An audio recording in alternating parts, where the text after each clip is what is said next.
Et pour m'accompagner sur ce plateau, Muriel Cagna-Fisseux, bonjour. Bonjour Aurélie. Vous êtes directrice générale de Stella Partners. C'est un cabinet qui accompagne justement les entreprises dans le développement de leur croissance et leur compétitivité. Croissance, compétitivité, performance, efficience. Finalement, il y a beaucoup de mots et on ne sait pas très bien forcément les définir. Quelle est la différence entre les deux? On pourrait parler de productivité aussi. Comment on définit la performance versus l'efficience? Alors, d'abord, comme on définit performance, il faut savoir si on répond à cette question au singulier ou au pluriel. Parce qu'il y a eu pendant longtemps une performance qui était une performance économique et qui était lue plutôt sous l'angle de la performance financière. Donc finalement, est-ce qu'une entreprise était rentable? Est-ce qu'elle se développait suffisamment? Est-ce qu'elle était en croissance? Est-ce qu'elle atteignait ses objectifs de croissance, et notamment croissance commerciale? Ce qui faisait que les attentions au sein des organisations étaient très orientées sur deux types de performances. La performance commerciale, celle qui fait tourner la boutique, qui fait qu'on grandit et qu'on peut continuer à payer les salaires à la fin du mois, et la performance financière. Voilà, et ça, c'était celle qui était extrêmement attendue par les actionnaires. Ouais. Aujourd'hui, ces deux performances, évidemment, sont toujours sous les feux des projecteurs, elles sont toujours absolument essentielles, mais on ne peut plus se contenter de ces performances-là. De plus en plus, on va parler de performances pas seulement commerciales, mais clients. On va même parler d'enchantement du client, parce qu'en fait, depuis 20 ans, il y a des mutations extrêmement importantes sur tous les marchés. Aucun n'y échappe. De par l'arrivée de grandes plateformes comme les GAFA, comme les Batix en Chine, qui viennent challenger considérablement les business models, et de par l'arrivée de tout ce tissu de start-up, de nouveaux entrants qui arrivent avec des produits innovants ou une manière innovante de les proposer à leurs clients, et un mode de fonctionnement beaucoup plus agile, radicalement différent. Ce qui fait que les clients que nous sommes tous, les consommateurs que nous sommes tous, au fur et à mesure que nous engrangeons des expériences clients différentes, avec ces grandes plateformes, avec ces petites start-up qui vont vite grossir, eh bien, on devient de plus en plus exigeant. On attend une expérience client radicalement différente par rapport à nos fournisseurs habituels. Et par exemple, eh bien, à partir du moment où Amazon nous habitue à être livré d'à peu près n'importe quel produit, à peu près n'importe où sur le territoire, en moins de 24 heures, voire en moins de 2 heures en zone urbaine, on ne comprend plus pourquoi, quand on demande un renseignement, quand on commande une nouvelle carte bancaire, quand on veut faire une acquisition quelle qu'elle soit, on doit attendre 1 semaine, 2 semaines, 3 semaines, voire davantage. C'est plus possible du tout. Donc, aux performances commerciales et financières, s'adjoint de plus en plus la performance client, l'excellence client, qui s'appuie sur la capacité d'une entreprise à être commercialement efficace, mais aussi sa capacité à enchanter son client, à générer de la satisfaction client, et finalement à tenir la promesse client. Et ça passe par ce qu'on appelle la performance opérationnelle, justement, être capable de tenir la promesse client au lieu donné, avec un produit qui correspond à la commande en bon état.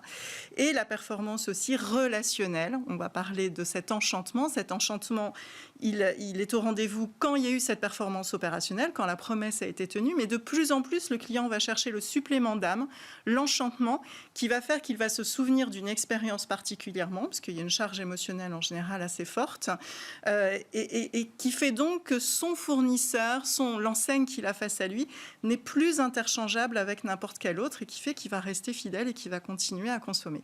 Et la dernière performance qu'il faut adjoindre, c'est la performance de plus en plus sociétale et environnementale, évidemment avec les enjeux environnementaux de décarbonation de l'économie. Les fameux critères ESG. Absolument, absolument.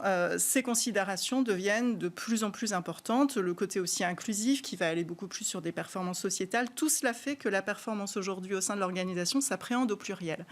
Alors c'est intéressant parce que ces mutations profondes qui se font au niveau de la performance attendue se font en parallèle avec une évolution majeure apportée par la pandémie qui est un changement radical des critères de compétitivité d'une entreprise et de ceux qui vont peser. Il y a 2 grands types de compétitivité, on va dire, au sein d'une organisation. Il y a la compétitivité coût et la compétitivité hors coût.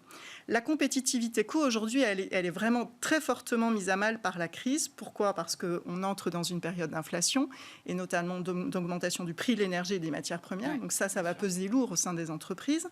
Il y a aussi une tension, et notamment sur les secteurs en tension au niveau RH, sur les salaires.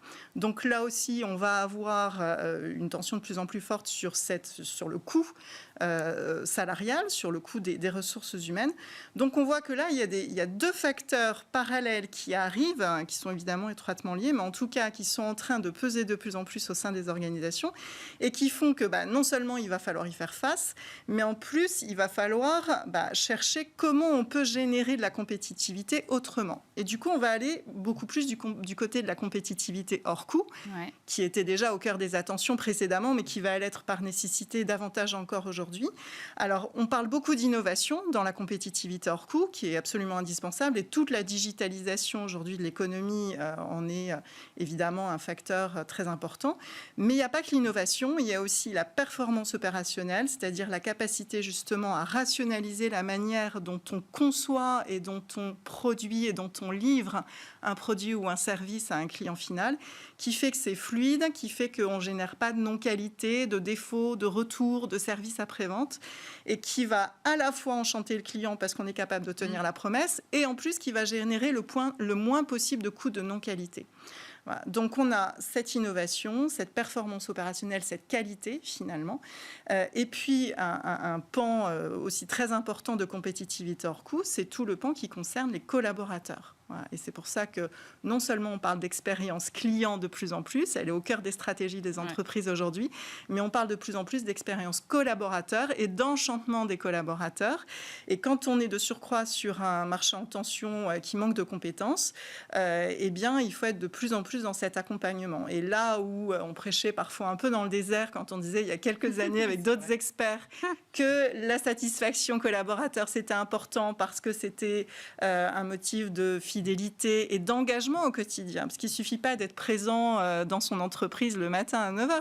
Il faut aussi être engagé, il faut aussi avoir envie de s'impliquer, de bien servir son client, qu'il soit interne ou qu'il soit final. Il faut avoir envie aussi d'innover. Voilà. Donc, la performance aujourd'hui, enfin, plus ça va aller, plus elle va s'appréhender au pluriel et plus seulement au singulier. Et plus la performance financière, qui était quand même pendant longtemps au cœur de toutes les stratégies et des préoccupations, elle ne devient pas secondaire, elle reste indispensable, mais il va falloir y adjoindre d'autres types de performances.